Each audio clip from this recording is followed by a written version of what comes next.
বিশ্বের সবচেয়ে শক্তিধর দেশ যুক্তরাষ্ট্র এবং মধ্যপ্রাচ্যের অন্যতম শক্তিশালী দেশ ইসরায়েল মিলে যৌথ আক্রমণ চালিয়ে এখনও কাবু করতে পারেনি ইরানকে, এমনটাই বলছেন আন্তর্জাতিক বিশ্লেষকরা।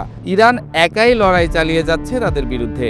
মুখে অনেকেই ইরানকে সমর্থন দিলেও কার্যত কোনো সহযোগিতা এখনও পাচ্ছে না দেশটি। তারপরও মাথা নত না করে প্রতিঘাত চালিয়ে যাচ্ছে। এদিকে হঠাৎ করেই ট্রাম্পের সঙ্গে ফোন আলাপ করেছেন রাশিয়ার প্রেসিডেন্ট পুতিন। চীনও ইরানের নতুন সর্বোচ্চ নেতাকে সমর্থন দিয়ে যুক্তরাষ্ট্রকে যুদ্ধ বন্ধের আহ্বান জানিয়েছে। ইসরায়েল ধারণা করছে যে কোনো সময় ইরানের পক্ষ নিয়ে রাশিয়া এবং চীন যদি যুদ্ধে ঝাঁপিয়ে পড়ে তাহলে ভয়ঙ্কর কিছু হতে পারে। চীন আর রাশিয়ার সমর্থন ইরানকে ইসরায়েলের জমে পরিণত করতে পারে বলে মন্তব্য করেছেন কোনো সমরবিদ।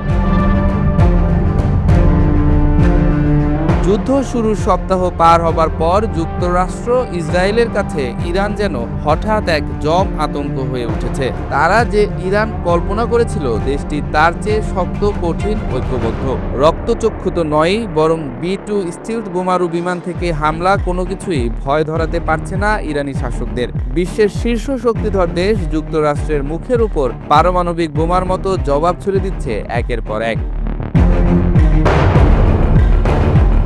IRGC সাফ জানিয়ে দিয়েছে যুদ্ধ কখন শেষ হবে তা যুক্তরাষ্ট্র নয়, আমরাই ঠিক করব। ট্রাম্প এবং ইসরায়েলের প্রধানমন্ত্রী বেনিয়ামিন নেতানিয়াহু ইরান থেকে শাসক গোষ্ঠী পরিবর্তন বা রেজিম চেঞ্জের কথা বলে সেখানে ভয়াবহ হামলা শুরু করে 28 ফেব্রুয়ারি। সেদিন থেকে সেখানে স্কুল, কলেজ, হাসপাতাল, বেসামরিক স্থাপনা কিছুই বাদ যাচ্ছে না। যুক্তরাষ্ট্র আর ইসরায়েল মিলে হত্যা করছে সর্বোচ্চ নেতা আয়াতুল্লাহ আলী খামেনি ও শীর্ষ কর্মকর্তাদের। অনেকেই ভেবেছিলেন এর ফলে ইরানের নেতৃত্ব দুর্বল হবে, দেশটির ভিতরে যে বিদ্রোহ আছে তা জাগ্রত হবে।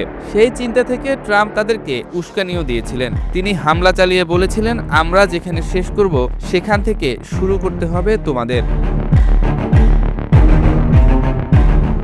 তবে ট্রাম্পের এই রেজিম চেঞ্জের আশা দৃশ্যত এখনও কার্যকর হয়নি বলে দাবি করেছেন বিশ্লেষকরা। উল্টো ইরান তুরুপের তাস হিসেবে তাদের নতুন সর্বোচ্চ নেতা হিসেবে ঘোষণা করেছে মোস্তফা খামেনিকে। ইরানের সব বাহিনী, সরকারি কর্মকর্তা সহ সাধারণ জনগণ তার প্রতি আনুগত্য প্রদর্শন করেছেন।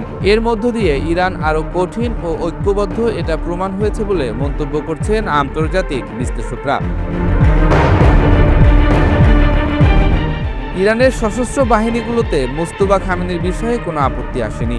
অল্প কিছু সংখ্যক মানুষ মোস্তফা খামেনিকে নেতা নির্বাচিত করার বিরোধিতা করেছে সত্যি, কিন্তু তা আমলে নেয়ার মতো নয়। অন্যদিকে ইরানে হামলার জবাবে পাল্টা হামলা অব্যাহতভাবে চালিয়ে যাচ্ছে তেহরান। এরই মধ্যে ইরাকের বাগদাদ বিমানবন্দরের কাছে মার্কিন ঘাঁটিতে ড্রোন হামলা চালিয়েছে তারা। অপারেশন প্রমিস 4 এর 33তম ধাপ শুরু করেছে। ঘোষণা দিয়েছে এখন থেকে ইসরায়েল ও অন্যান্য লক্ষ্যবস্তুর বিরুদ্ধে তারা শুধু তাদের সবচেয়ে ভারী ক্ষেপণাস্ত্র ব্যবহার করবে। এগুলোর ওজন 1 টন বা তারও বেশি।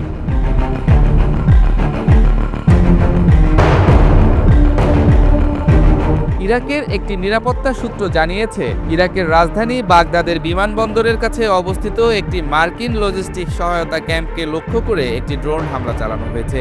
কুয়েতে ড্রোন হামলা করা হয়েছে। হামলা হয়েছে বাহরাইনে। কুয়েতের ন্যাশনাল গার্ড জানিয়েছে তারা দেশের উত্তর ও দক্ষিণাঞ্চলে 6টি ড্রোন ভূপাতিত করেছে। ড্রোন হামলা হয়েছে সৌদি আরবে। রিয়াদের প্রতিরক্ষা মন্ত্রণালয়ের মুখপাত্র জানিয়েছেন দেশটির সামরিক বাহিনী দেশের পূর্বাঞ্চলের দিকে আসা আরও 2টি ড্রোন ভূপাতিত করেছে। এর 3 ঘন্টা আগে সৌদি প্রতিরক্ষা ব্যবস্থা আল খারজ গভর্নরেটের কাছে আরও 2টি ড্রোন প্রতিহত করে। ওদিকে দক্ষিণ লেবাননে ইসরায়েলি সেনাদের উপর অতর্কিত হামলার দাবি করেছে ইরানের প্রতি সংহতি জানানো যোদ্ধা গোষ্ঠী হিজবুল্লাহ। তারা জানিয়েছে তাদের যোদ্ধারা মঙ্গলবার দক্ষিণ লেবাননের বিভিন্ন এলাকায় ইসরায়েলি সেনাদের উপর একাধিক হামলা চালিয়েছে। তারা বলেছে খিয়াম শহরের উপকণ্ঠে ইসরায়েলি সেনাদের উপর অতর্কিত হামলা চালানো হয় এবং 3টি মেরকাভা ট্যাঙ্কে আঘাত হানা হয়। তাদের দাবি 3টি যানবাহনেই আগুন জ্বলতে দেখা গেছে।